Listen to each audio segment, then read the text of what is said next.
আপনি যদি হলো তার সাথে সবসময় তাকে বকা লাগান বা তাকে এই বিষয়টা নিয়ে অতিরিক্ত বোঝানোর চেষ্টা করেন বা তাকে যদি শারীরিকভাবে আঘাত করেন, এটাতে সে যেভাবে এক ধরনের মনোযোগ যদি পায়, তাহলে কিন্তু তার এই আচরণটা ওই সময় সাময়িকভাবে সে হয়তোবা বন্ধ হবে। কিন্তু সমস্যাটা কিন্তু কমবে না, বরং সে কিন্তু আবারও হলো এই একই ব্যবহারটা করবে।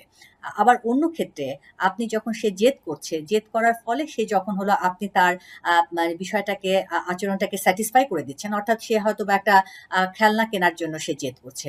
আপনি যদি তাকে খেলনাটা দিয়ে দেন, তাহলে বাচ্চাটার মধ্যে কিন্তু এই লার্নিং হবে যে আমি যদি জেদ করি, অর্থাৎ আমি যদি তার মার সাথে ঘ্যান করি, রাগারাগি করি, আমি যদি চিৎকার চেঁচামেচি করি, তাহলে কিন্তু আমাকে আসলে আমার আমি যেটার জন্য আমি চাচ্ছি সেটা কিন্তু আল্টিমেটলি মা আমাকে ঠিকই দিয়ে দিচ্ছে।